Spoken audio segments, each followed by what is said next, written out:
reason that this meeting is called Dharma in the time of crisis, it actually comes from a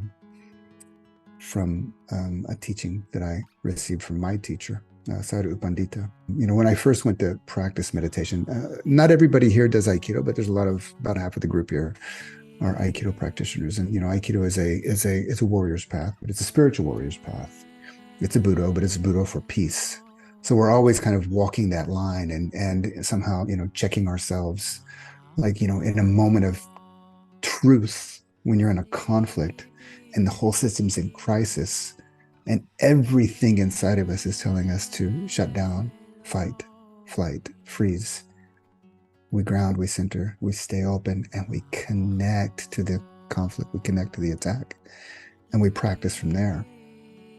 And that's a big part of my lifelong practice. And I did that for years in Japan, and then I went on to meditate in Burma with Sadhu Pandita. And the first meeting I had with him, he said to me, 100% of suffering in the world, 100% of all the suffering in the world, in all the history, past, present, future, has its root cause in the mind. And it was just like, that was exactly what I wanted to hear. And I just followed that path. And, for years I practiced with him, every winter, going on long retreats for 2, 3, 4 months, 10 months once. And, just meditating 18 hours a day and getting teachings, and then meeting my teachers like 3 times a week for interviews. And the process of that purification, purifying the mind, understanding how the root cause of all suffering is all right here. It's all right here. And after about a few years of practicing with him and having a very formal relationship, no hanging out, no chatting, no hey, what do you think about this? And what do you think about, just formal. As much as I wanted to be informal with him, he just didn't allow it. At the end of one of my interviews, out of the blue, he said, "Are you Jewish?" And I was kind of taken aback, because I'd never gotten an informal question from him. And I said, yes. And he said, "Do you want to, have you ever thought about teaching meditation in Israel?" At that time, it was probably 98, maybe 2000. There was an intifada happening here, and, it was on fire. And my first reaction was like, in my mind, I was thinking, "What are you, crazy? Why would I go to Israel?" But I said, things are on fire there. And then he said to me, "Practicing meditation in a time of crisis is like digging a well in the middle of a forest fire." And yeah, we're in the middle of a forest fire here. And there is a time for practice, meditating. There is a time for action. And it doesn't take much to understand that now is a time for action in whatever way you're going to act. And yeah, so that stuck with me. And it was a little truth mode.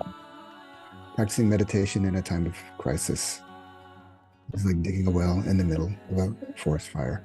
Practicing Aikido for all my Aikido brothers and sisters in a time of crisis is like digging a well in the middle of a forest fire. And you dig a well until you reach the source, and you get nourished by that pure liquid. It was a few years later, I was in Nepal practicing with my other teacher, Vivekananda, who's a student of U Pandita. And I was doing another winter retreat over the new year. And I was sitting there, we were doing a sitting on December 31st. We did it, Vivekananda, Sadhu Vivekananda gave a talk. He's a German monk, he teaches in English. And he gave a talk on world peace. And back then, I don't even remember the name of the rebel group, but this was back in when Nepal was on fire. And the rebel group attacked the police station in Lumbini.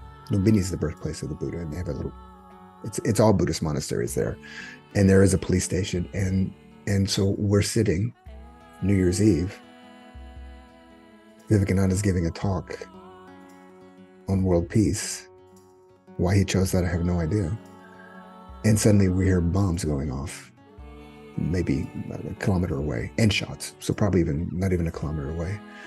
And it was just, practicing meditation in the middle, in a time of crisis, like digging a well in the middle of a forest fire.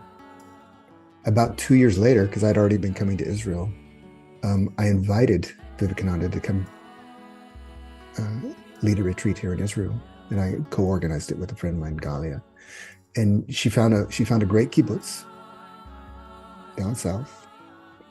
It was about a kilometer away from the Gaza border. It was very close to where this rave party was. And we had the retreat. And during the retreat, there was missiles. And during the retreat, we could hear them going over our head. And again, like this truth bomb was just dropping deeper and deeper. Practicing Dharma and practicing meditation in a time of crisis is like digging the well in the middle of a forest fire. That's kind of been a truth that I've held to for all these years, and for facing, we all have ups and downs in life. There's all crises in life. We have stress, and we have good times and bad, and there's ups and downs, and these too shall pass. But it's a fact that ultimately speaking, there is no true security in life. It's so good to have security, to have insurance, to have a house, to have, everything that you need. It's so good and it's so important. But ultimately speaking, there's nothing to stand on. From a Dharma point of view, it is all empty.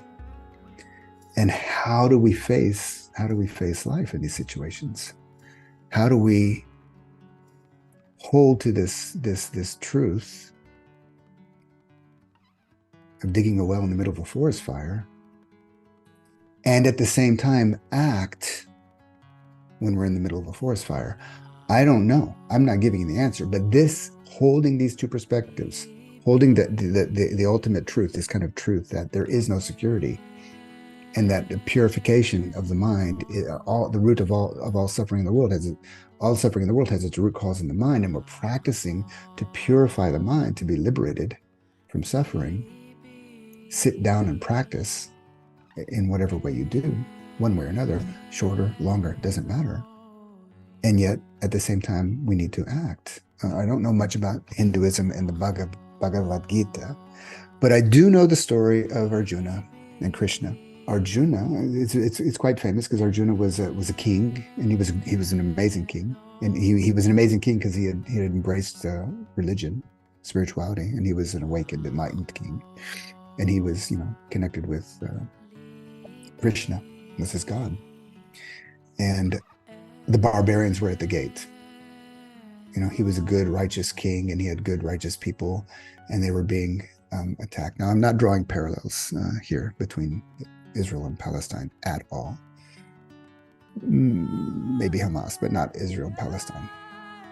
But in this story, Arjuna was faced with having to fight, was faced with having to go to war, was faced with having to lead his whole nation to war. And he looked at Krishna and said, how can I do this? I'm a man of spirit. I can't do this. And again, this is clearly, we are clearly in the middle of a war here, but this is actually something we can all relate to in our very daily life. He said, how can I do this? As a man of spirit, how can I do battle with the relative? As a man of the absolute, how can I do battle with the relative? And Krishna said to him, keep God in your heart and do your duty. Keep God in your heart and do your duty. And I'm not speaking, I'm not sharing this as an Israeli. I'm not sharing this as a Jew. I'm not sharing this as somebody who feels horribly, I'm an open wound, and I can justify any kind of actions right now. But rather as a person that is holding open this koan. How can I keep God in my heart and do my duty? How can we keep God in our heart and act as an aikidoka? How can I stay centered, grounded, and open, connected, listening when all the bells and whistles are going off in my system, and still connect and respond to the other. The point is not to have the answer. The point is to hold the koan, hold the question as a koan. And as Rilke said, live that question. Don't try to find the hour. Don't try to find the answer. Live the question, and then someday, maybe far into the future, the answer will reveal itself.